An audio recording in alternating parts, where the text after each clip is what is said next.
Most rodents are only active at night because this is a safe time. Predators would have to wait until dark to catch them. But what if you get hungry during the daytime? You can't just turn off the sun or somehow affect the fundamental laws of nature. But the characters of today's video managed to bend the rules which have been there for billions of years. How? Let's find out. What is this bird doing? Playing daytime and nighttime? Nighttime?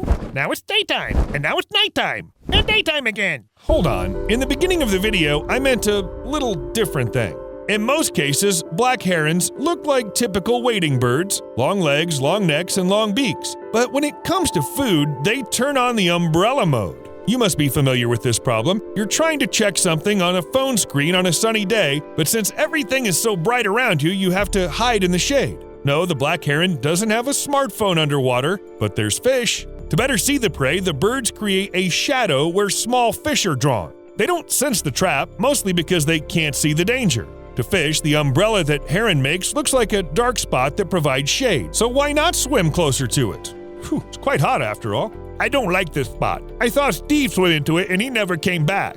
Come on, relax. What you say is an old wives' tale. Next time you'll tell me the earth is round. Told you so. Think about it. The herons figured out how shadows work. Imagine how long it took them. That is, at first the herons observe the fish they hunt hiding from the sun, then they realize they can also create a shadow, especially if they spread their wings like that. Then they put these facts together and… Yes! Nighttime. No, seriously. It's just damn smart.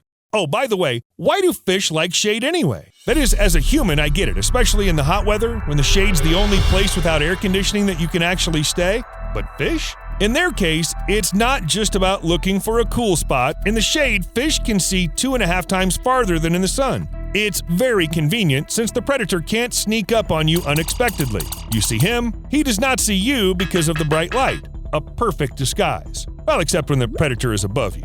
Fish can also get a sunburn, just like humans. I thought that fish can be burned only in a frying pan, though by that time they don't really care. But real life, as always, is surprising. Although water usually provides a very good barrier against most UV light waves, some of them do penetrate a shallow depth. The longer the weather is clear, the more likely fish is to get sunburned. They have no sunscreen. It's fish we're talking about. Although sunburns can be so severe, fish can actually die. To be honest, this is not what I expected to find out. And that's not the only problem caused by the sun. Not only can you be burned to death or eaten by a cunning bird, although I'm sure that's quite a lot of trouble, some creatures suffer even more, so they do everything they can to avoid the sun. Every person probably saw worms coming out of the ground during rain. That's why people have to dig them up before fishing in clear weather. Seagulls came up with a better idea and invented the rain dance. Unfortunately, this dance cannot cause precipitation, but seagulls do not need it. All they need is worms. Worms crawl to the surface when raindrops hit the ground. This means that in order to lure out the worms, you also need to stamp on the ground. How the hell did they come up with this idea? Unfortunately, nature did not give the seagulls the woodpecker skills, so they have to use their feet to tap. And so the show begins.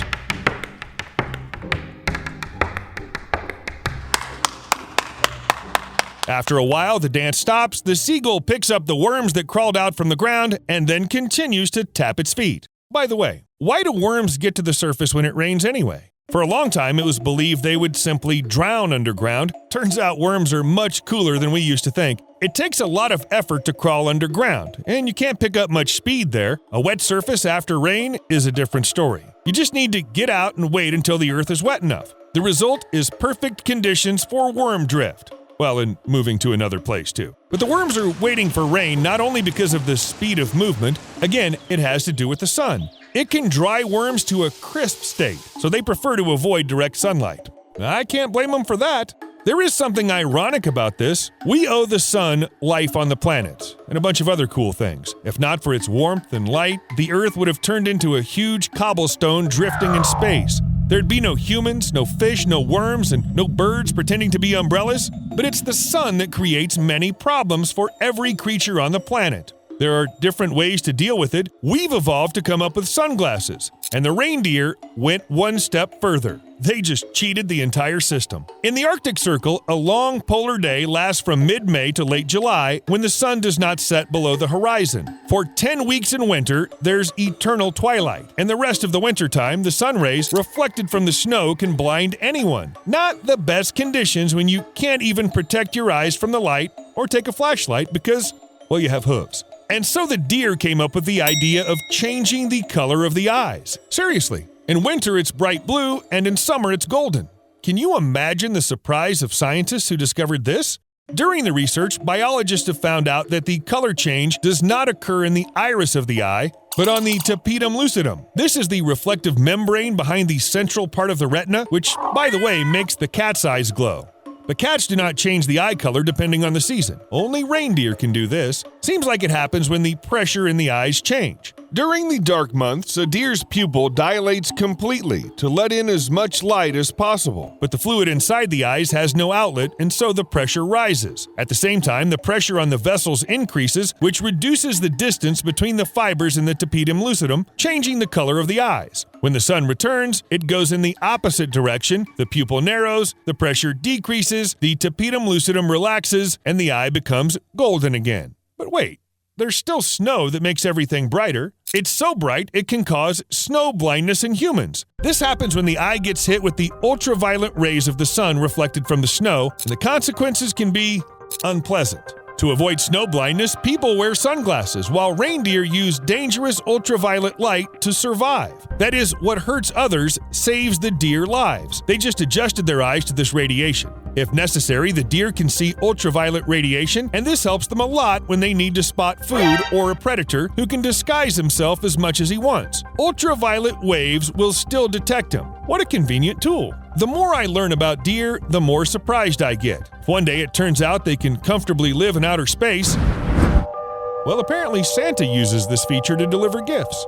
Though outside the Earth, we have to deal with much more dangerous radiation. Many astronauts report seeing cosmic rays, charged particles of energy of unclear origin. Fortunately, cosmic rays passing through the Earth are usually absorbed by the atmosphere, but astronauts outside the atmosphere may find they see what's not there. Flashes in the eyes, spots, stripes, entire clouds. Someone even talks about fairies. At the same time, cosmic rays cause numerous malfunctions, locked computers, knocked out pixels on cameras. Some damages turn out to be irreversible. It's unclear how much such radiation a person can absorb without consequences to health. Actually, people are generally quite fragile creatures, even compared to, crabs. Do you know what happens if a crab gets injured during a fight with a bird? It simply amputates the damaged claw. Whoa, very cool, and completely unclear why. To use it as a projectile?